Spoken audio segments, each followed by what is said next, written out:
Namaste, welcome to Storyboard.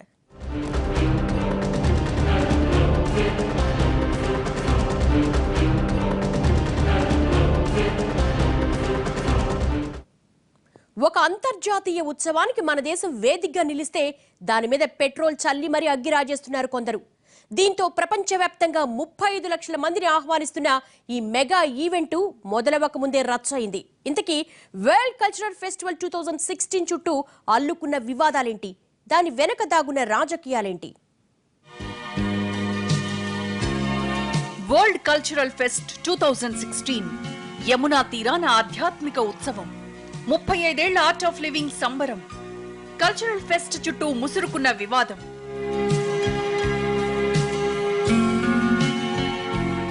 Art of living ఈ మాట ప్రపంచవ్యాప్తంగా ఎంతో పాపులర్.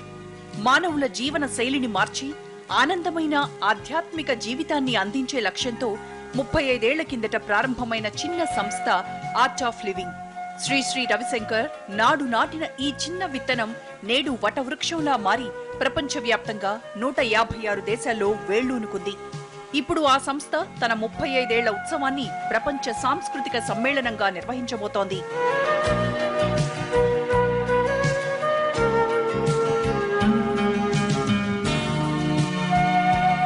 ఇలా వరల్డ్ కల్చరల్ ఫెస్ట్ నిర్వహించడం ఆర్ట్ ఆఫ్ లివింగ్ కి కొత్తేమీ కాదు. 5 ఏళ్ల కిందట ఆర్ట్ ఆఫ్ లివింగ్ 30 ఏళ్ల ఉత్సవాన్ని వరల్డ్ కల్చరల్ ఫెస్ట్ 2011 పేరుతో ఫ్రాంక్ఫర్ట్ ఒలింపిక్ స్టేడియంలో అంగరంగ వైభవంగా నిర్వహించారు.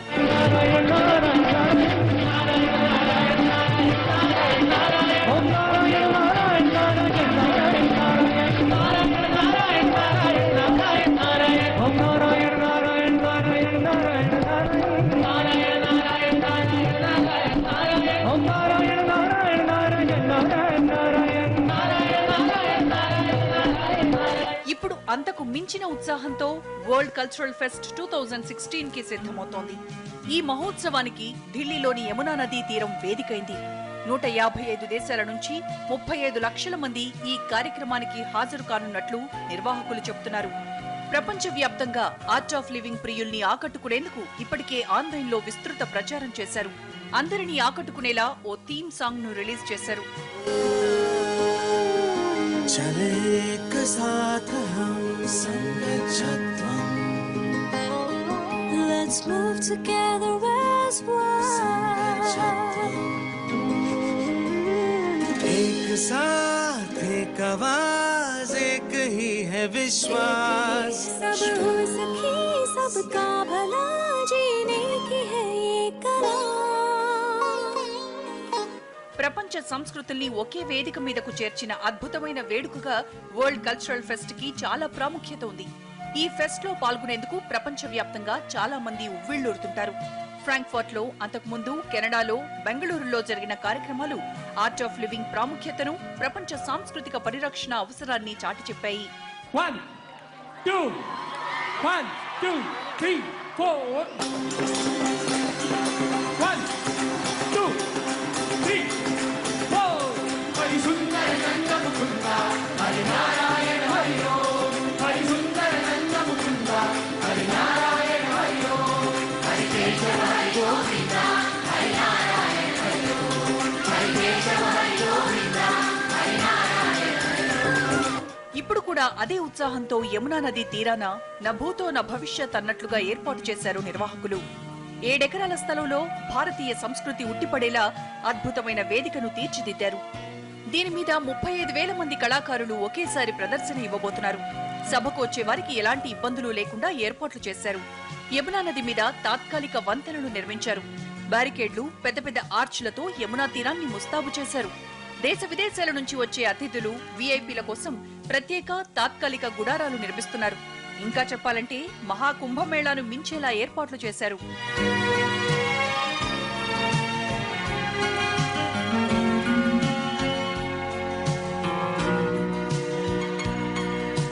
మార్చి 11వ తేదీ నుంచి 13వ తేదీ వరకు అంగరంగ వైభవంగా 35 లక్షల మందితో తన 35వ వార్షికోత్సవాన్ని నిర్వహించాలనుకున్న శ్రీ శ్రీ రవిశంకర్ ఆలోచనలకు ఆదిలోనే హంసపాదు పడింది. వరల్డ్ కల్చరల్ ఫెస్ట్ 2016 కార్యక్రమానికి గ్రాండ్ గా నిర్వాహకులు ఏర్పాట్లు చేసుకుంటే అసలు యమునా నది ఒడ్డున ఇంత భారీ కార్యక్రమం ఎలా నిర్వహిస్తారంటూ గ్రీన్ ట్రిబ్యునల్ అభ్యంతరాలు లేవనెత్తింది. The unique part is the scope and the reach of it. 155 countries are participating in this. Close to 36,000 performers. The artists have come from all these countries, and it is to showcase the power of goodness. It's going to be a world event. The World Culture Festival is hosting culture, artists, music, dance from all over the world. Normally we go for a holiday to sightseeing and to meet new people. And here you can meet everyone. All over the world people are coming here celebrating diversity. Beyond differences of cultures and religion and different traditions, the basic need of human beings of feeling peaceful, feeling happy, feeling connected with each other, that need is common to all the human beings. And that is exactly what the Art of Living Foundation connects. ఇలా పర్యావరణ అంశంపై వివాదం రేగగానే మరో పక్క నుంచి రాజకీయ దుమారం కూడా మొదలైంది. అసలు ఈ పార్లమెంట్ సమావేశాల్లో ఈ అంశం కూడా సభను కుదిపేసింది. ఈ ఉత్సవం మీద సభలో విపక్షాలు విరుచుకుపడ్డాయి.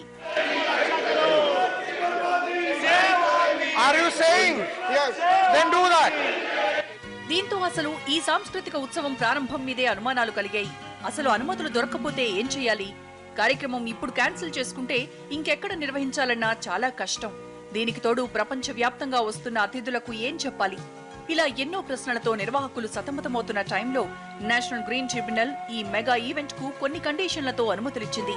ఫౌండేషన్ కు 5 కోట్ల జరిమానా, మరికొన్ని షరతులతో పర్మిషన్ ఇచ్చింది. దీంతో పాటు ఈ కార్యక్రమంపై ముందు జాగ్రత్త చర్యలు తీసుకోనందుకు ఢిల్లీ డెవలప్మెంట్ అథారిటీకి 5 లక్షలు, ఢిల్లీ పొల్యూషన్ కంట్రోల్ కమిటీకి ₹1,00,000 ఫైన్ వేసింది.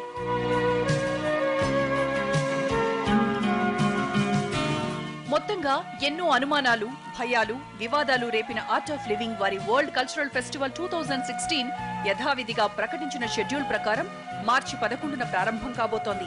అంతేకాదు ఈ కార్యక్రమానికి ప్రధాని నరేంద్ర మోడీ కూడా హాజరు కానున్నారు. మొత్తానికి వరల్డ్ కల్చరల్ ఫెస్ట్ తో 3 రోజుల పాటు యమునా తీరం విశ్వ సాంస్కృతిక శోభను సంతరించుకోనుంది. ప్రపంచ సాంస్కృతిక ఉత్సవం, అలాంటి మహోత్సవానికి వేదికైంది మన భారతదేశం. మొత్తం ఖర్చులన్నీ ఓ స్వచ్ఛంద సంస్థే పెట్టుకుంటోంది. మరి ఇలాంటి కళా ఉత్సవంలో వివాదం ఎక్కడ తలెత్తింది? ఎక్కడ అడ్డుకట్టపడింది?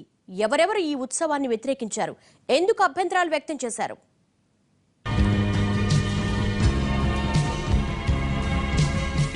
దేశ రాజధాని ఢిల్లీలో యమునా తీరాన నభూతో న భవిష్యత్ అన్నట్లు ప్రపంచ స్థాయి సాంస్కృతిక సమ్మేళనానికి భారీ ఏర్పాట్లు చేసుకుంది ఆర్ట్ ఆఫ్ లివింగ్. ప్రభుత్వ పెద్దల ఆశీస్సులున్నా, ఇతర సంస్థల నుంచి చకచక అనుమతులు సంపాదించిన నేషనల్ గ్రీన్ ట్రిబ్యునల్ దగ్గరే పేచి వచ్చింది. ఈ ఈవెంట్ కి 2-3 లక్షల మంది వరకు ప్రతినిధులు వస్తారని ట్రిబ్యునల్ కి చెప్పుకొచ్చింది. కానీ ఆర్ట్ ఆఫ్ లివింగ్ ఫౌండేషన్ తన వెబ్సైట్ లో మాత్రం ఈ కార్యక్రమానికి 35 లక్షల మంది హాజరవుతారని రాసుకొచ్చింది. ఈ విషయంలో వివాదం మొదలైంది. ఒక్కసారిగా 10 రెట్ల మంది అదనంగా వస్తుండటంతో నేషనల్ గ్రీన్ ట్రిబ్యునల్ ఈ కార్యక్రమంపై దృష్టి సారించింది.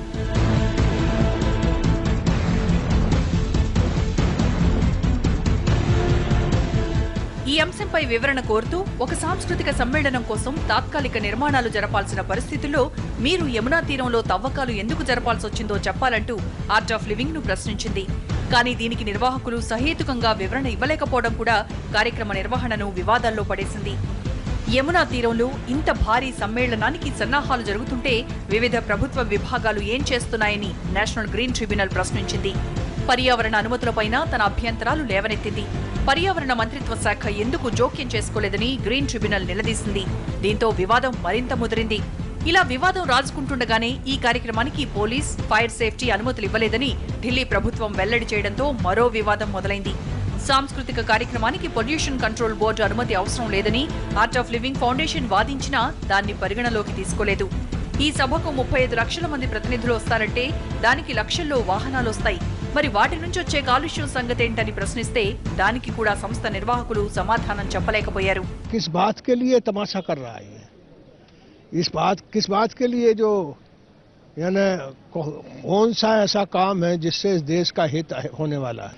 यानी यह आदमी ने सरकार को समर्थन किया होगा और उसका ये पूरी तरह से उसका पाई वसूल कर रहा, और सरकार को तत्काल राष्ट्रपति जी उसमें नहीं जा रहे, मेरा मानना है कि प्रधानमंत्री जी को भी उसमें नहीं जाना चाहिए।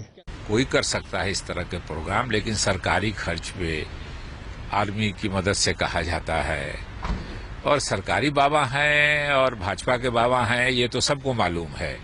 आर्ट ऑफ लिविंग वाले रविशंकर प्रसाद जी, श्री श्री रविशंकर जी, लेकिन स्वाभाविक रूप से सरकारी खर्च पे ये काम हो, ये बहुत अफसोस की बात है, और विपक्ष बिल्कुल सही कर रहा है जो इस प्रोग्राम के विरुद्ध कर रहा है। సాంస్కృతిక సమ్మేళనం నిర్వహణతో పర్యావరణ విధ్వంసానికి అవకాశమే లేదంటూ ఆర్ట్ ఆఫ్ లివింగ్ మొదటి నుంచి చెప్పుకొస్తోంది. కానీ ఈ కార్యక్రమం కోసం నిర్మించిన వేదిక, తాత్కాలిక ఏర్పాట్లలో భాగంగా నదీ తీరంలో రైతుల పంట పొలాలు, కూరగాయల తోటలు ధ్వంసమయ్యాయి. దాదాపు 150 ఎకరాల విస్తీర్ణంలో నేలను చదును చేసేందుకు కొన్ని చెట్లు, పూల మొక్కలు నేలకొరిగాయన్న ఆరోపణలొచ్చాయి.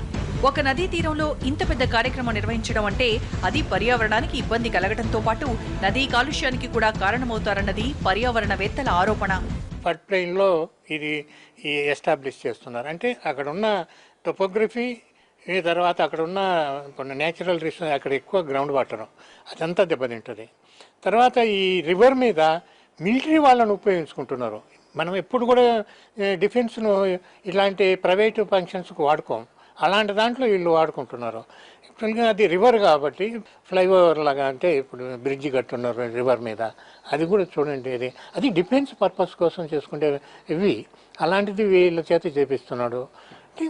అక్కడ ఆల్రెడీ ఢిల్లీ వాసులకు నీటి కట్టకడాలు ఎక్కువ ప్రాబ్లమ్స్ ఉన్నాయి. అలాంటి పరిస్థితుల్లో మనం ఇలాంటి చేయొచ్చునా? వేరేగా ఉన్నాయి కదా ప్లేసెస్, ఇప్పుడు రామలీల మైదానం అని అలాంటివి ఎన్నో ఉన్నాయి. వాటన్నిటిని అక్కడ ఉపయోగించుకోవచ్చు కదా, అక్కడైతే ఎవరు గొడవ చేయరు. ఇలా అనుమతుల పరంగా వివాదం జరుగుతుండగానే ఈ సాంస్కృతిక ఉత్సవ ఏర్పాట్లలో సైన్యం కనిపించడం మరో దుమారాన్ని రేపింది. రక్షణ మంత్రి అనుమతితో దాదాపు 120 మంది సైనికులు యమునా నదిపై 6 తాత్కాలిక వంతెనలు నిర్మించారు. వీటి కోసం నదీ తీరాన్ని తవ్వాల్సొచ్చింది. 3 రోజుల సమ్మేళనం ముగియగానే తాత్కాలిక నిర్మాణాలన్నీ తమ ఫౌండేషనే తొలగిస్తుందని, నదీ తీరం పూర్వస్థితికి వచ్చేస్తుందని ఆర్ట్ ఆఫ్ లివింగ్ వ్యవస్థాపకుడు రవిశంకర్ చెబుతున్నా అది జరిగే పని కాదంటున్నారు పర్యావరణ నిపుణులు. Correct. We will contest on that. We have very high grounds and we will contest on that. Well, it was not wrong decision on our part. We wanted to do it when we went there, so we could clean that place. That smell is not coming anymore there so much as it used to. Yamuna నది తీరాన జరగబోతున్న ఈ సాంస్కృతిక ఉత్సవానికి సాంకేతిక అనుమతులపైనే దుమారం రేగుతున్న సమయంలోనే సైన్యం పాత్రపై రాజకీయ దుమారం రేగింది. ఇలా సైన్యం రంగంలోకి దిగటాన్ని గట్టిగా సమర్థించుకోలేక కేంద్రం కింద మీద పడుతోంది. పర్యావరణాన్ని తుంగలో తొక్కి ఈ ఉత్సవానికి అనుమతించడంపై రాజ్యసభలో నోటీస్ ఇచ్చారు జేడీయూ నేత శరద్ యాదవ్. మరీ ముఖ్యంగా ప్రైవేట్ కార్యక్రమానికి సైన్యం వంతెనలు నిర్మించివ్వడాన్ని విపక్షాలు తప్పుపడుతున్నాయి. ఈ కార్యక్రమం కోసం సైన్యం నిర్మించింది విపత్తులు వచ్చినప్పుడు లేదా యుద్ధ సమయాల్లో అత్యవసరంగా నిర్మించే వంతెనలు కావడంతో పరిస్థితి మరింత ముదిరింది. దేశం కోసం ప్రాణాలర్పించే సైనికుల్ని కూలీలుగా వాడుకుంటున్నారంటూ పార్టీ వెబ్సైట్లో కాంగ్రెస్ విరుచుకుపడింది. ఇదేనా జాతీయవాదమంటూ ప్రధాని మోడీని టార్గెట్ చేసింది. Can the Indian Army be roped in to assist a private function? Can the Indian Army be roped in to build 2 pontoon bridges leading up across the Yamuna? Let me say that I am not against any art of living. I am not against any cultural festival. But the question arises, what about the environment, biodiversity and ecology in this country? Such as tribunals. Such as tribunals. So he is misleading the house, which are generally fact-finding bodies. He is misleading. లక్షల మంది తరలి వస్తే యమునా నదీ తీరంలో పర్యావరణ విధ్వంసం ఖాయమన్నది పర్యావరణ నిపుణుల ఆందోళన.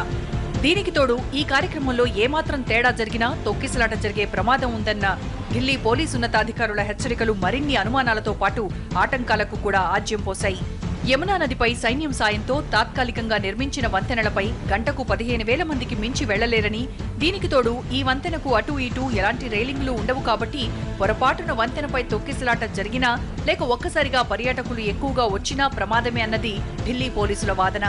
ఇవన్నీ ఒక ఎత్తైతే ఈ సాంస్కృతిక సమ్మేళనానికి దేశ విదేశాల నుంచి లక్షల్లో ప్రతినిధులు తరలివస్తారు.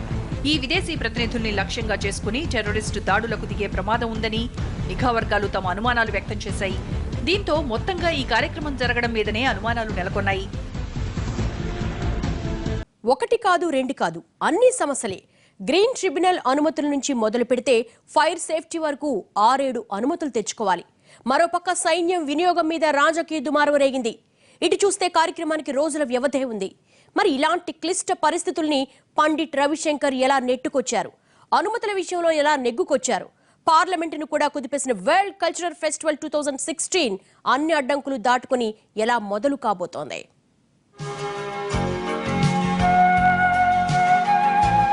ఆర్ట్ ఆఫ్ లివింగ్ సంస్థ ప్రతిష్టాత్మకంగా నిర్వహిస్తున్న వరల్డ్ కల్చరల్ ఫెస్ట్ 2016 కార్యక్రమానికి ఎన్నో సమస్యలు చుట్టుముట్టాయి.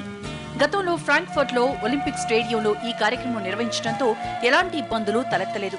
కానీ ఈసారి మాత్రం యమునా నది ఒడ్డున అది పెద్దగా అనుమతులు తీసుకోకుండా పెట్టడంతో సమస్యలు చుట్టుముట్టాయి. అయితే ఎవరి వాదనలు ఎలా ఉన్నా ఆర్ట్ ఆఫ్ లివింగ్ సంస్థ మాత్రం ఏర్పాట్లు నిరాటంకంగా కొనసాగిస్తూ వచ్చింది. ఇలాంటి టైంలో ఏం ఉత్తర్వులొచ్చినా వెంటనే సభను వేరే చోటికి మార్చడం కష్టం. దీనికి తోడు విదేశాల నుంచి వచ్చే లక్షలాది మంది ఇబ్బందులు పడాల్సి వస్తుంది. అయినా సరే రవిశంకర్ ఏమాత్రం వెనక్కి తగ్గలేదు.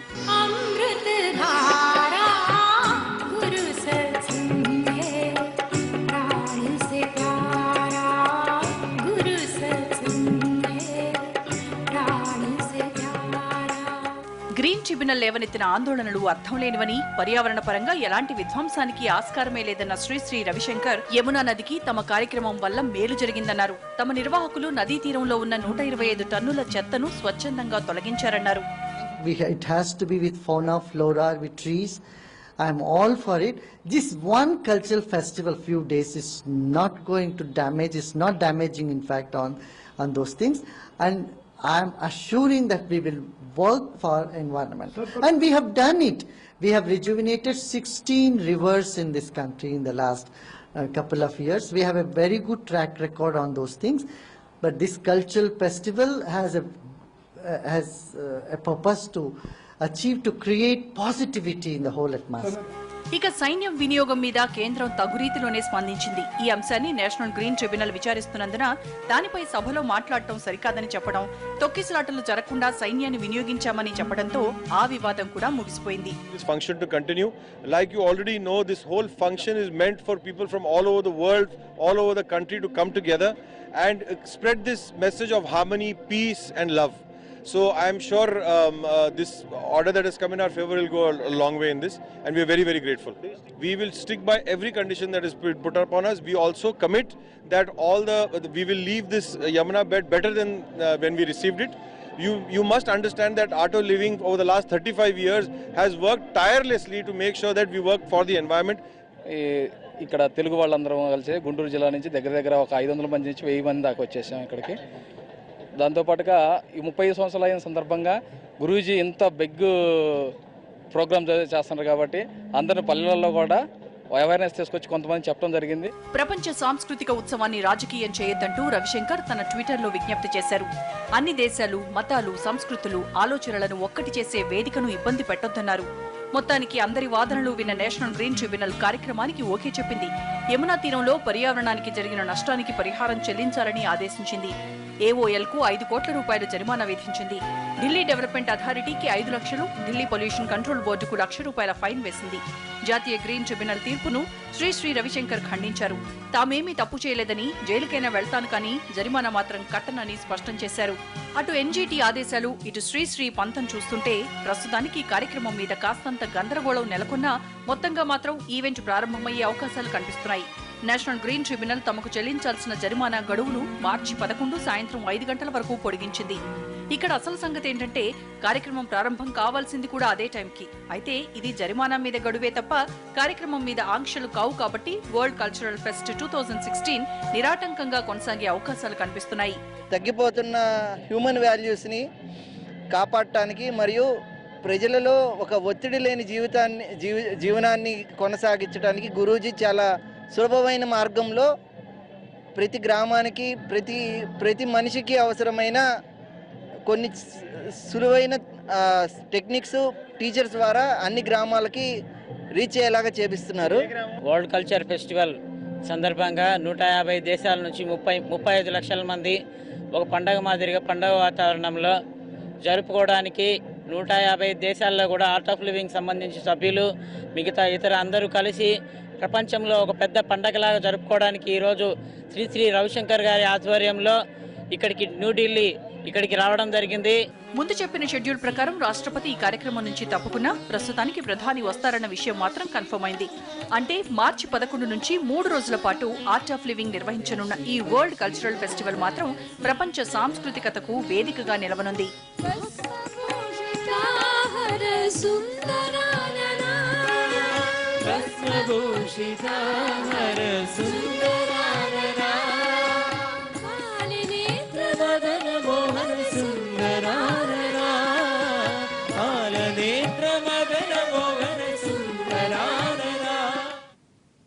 ఇది వాళ్ళ స్టోరీ బోర్డ్. మరో అంశంతో మళ్ళీ కలుద్దాం.